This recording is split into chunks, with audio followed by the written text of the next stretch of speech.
श्री राधा कृष्ण के चरणार बिंदों में शतकोटि नमन बंदन। मित्रों को, जिज्ञासुओं को, धर्म प्रेमियों को, ज्योतिष विज्ञान प्रेमियों को हर हर महादेव, बम बम भोले, नमः शिवाय।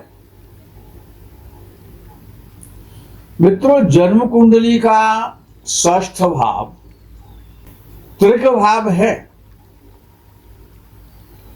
रोग और ऋण और शत्रुओं का भाव है। लेकिन यदि देखा जाए, गहनता से यदि इसका अध्ययन किया जाए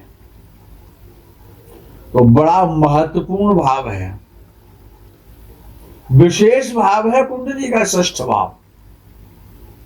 आप में रोगों से लड़ने की कितनी क्षमता है,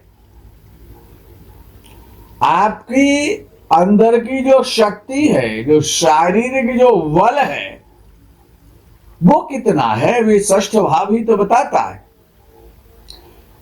तो बल का भाव है, शक्ति का भाव है, साधना का भाव है, परिश्रम का भाव है षष्ठ भाव। कर्म करने की शक्ति देता है षष्ठ भाव। यदि षष्ठ भाव बिगड़ जाए, षष्ठेश बिगड़ जाए, तो आप में कर्म करने की शक्ति नहीं बचेगी। आप परिश्रम नहीं कर सकते, आप कर्मशील नहीं हो सकते। यदि आप कर्मशील नहीं होंगे तो फिर आप क्या कर पाएंगे? भाई, बिना कर्म किए तो कुछ प्राप्ति है ही नहीं। कर्म तो करना पड़ेगा। कर्म की सफलता का भाव है, आपको सफलता मिलेगी या नहीं मिलेगी, इसका भाव है षष्ठ भाव। आपके कर्मों का भाग्य है षष्ठ भाव। आपके कर्मों को सहायक बनाने में, आपको प्रसिद्धि दिलाने में, आपको यशस्वी बनाने में, आपको निरोग और स्वस्थ बनाने में षष्ठ भाव की विशेष भूमिका है। सामान्य भाव नहीं है, बहुत उत्तम भाव है। उसको नेगेटिव समझ के छोड़ नहीं देना चाहिए। बुराइयां हैं लेकिन अच्छाइयां कुछ उससे ज्यादा हैं। यदि केतु जैसा ग्रह है, जिसके सिर ही नहीं है, सिर विहीन है, बुद्धि नाम की चीज नहीं है जिसमें, अच्छा सिर होता तो बुद्धि होती। जब सिर ही नहीं है तो बुद्धि कहां से आएगी? वो ऐसा सिर विहीन केतु, मुंडा केतु, जिसके मुंड ना हो, वो ऐसा केतु षष्ठ भाव में बैठे, बहुत अच्छा परिणाम, सबसे उत्तम, सर्वोत्तम, सबसे अच्छा परिणाम देगा षष्ठ भाव का केतु। अगर किसी की कुंडली में, किसी जातक विशेष की कुंडली में षष्ठ भाव में यदि केतु बैठा हुआ है, लेकिन पीड़ित ना हो, नीच राशि का ना हो। केतु पीड़ित कब होता है? कि जो उसके शत्रु ग्रह हैं। शत्रु ग्रह केतु के कुल से, राहु उसका शत्रु है केतु का, याद रख लो। उसका मित्र नहीं है केतु का, उसका एंटी ग्रह है। हमेशा उसके सामने तलवार तान के खड़ा रहता है। विपक्ष है, पक्षधर नहीं है वो। शनि केतु का एंटी है। मंगल और बृहस्पति केतु के मित्र हैं। मंगल और बृहस्पति दोनों ही केतु उनसे मित्रता रखता है। तो केतु नीच राशि का ना हो।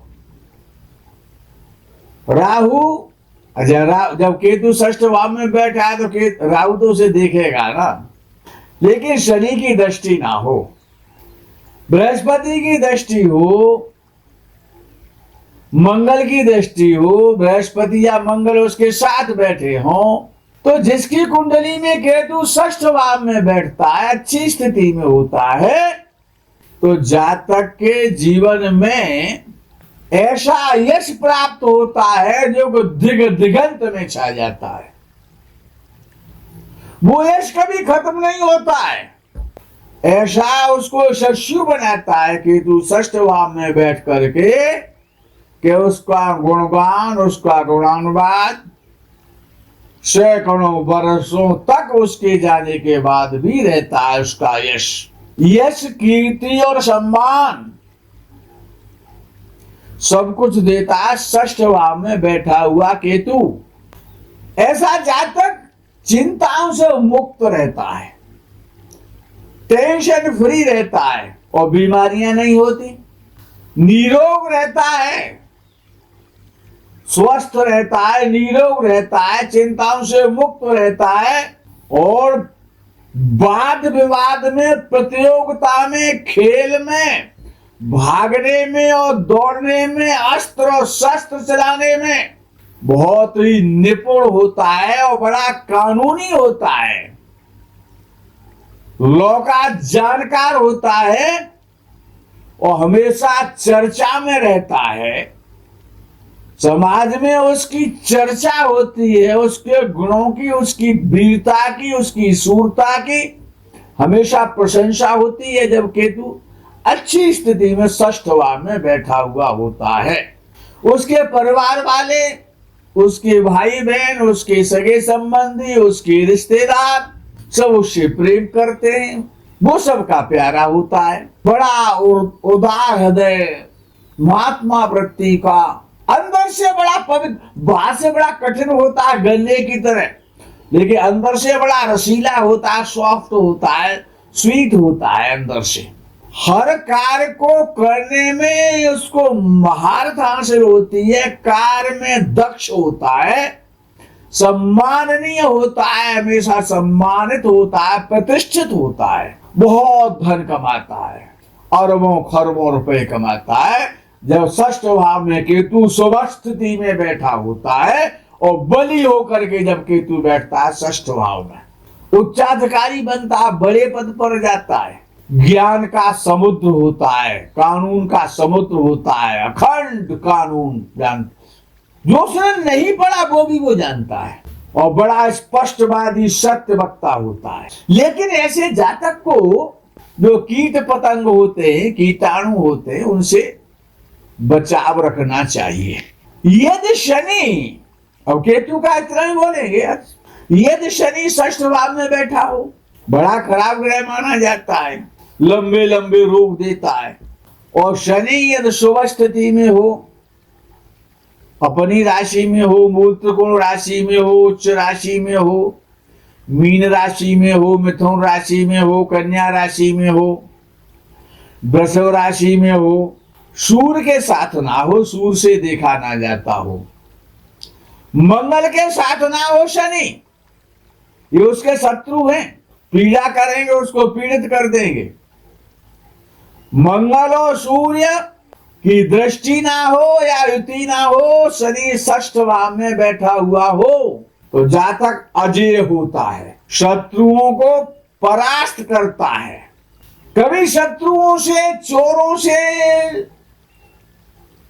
कभी भयभीत नहीं होता है, भय उसके पास नहीं आ सकता है, वो सबको भयभीत कर देता है लेकिन स्वयं कभी भयभीत नहीं होता है। अद्वितीय शक्तिशाली बली होता है, शारीरिक बल से परिपूर्ण होता है। यदि सेना, मिलिट्री फोर्स में, पुलिस इत्यादि में यदि उसका सिलेक्शन जब हो जाता है, और षष्ठ भाव का शनि प्राय सरकारी सर्वेंट बनाता है, याद रखना, षष्ठ भाव में बैठा हुआ शनि सर्विस देता है, लेकिन शुभ स्थिति में ना हो, पाप पीड़ित ना हो जाए।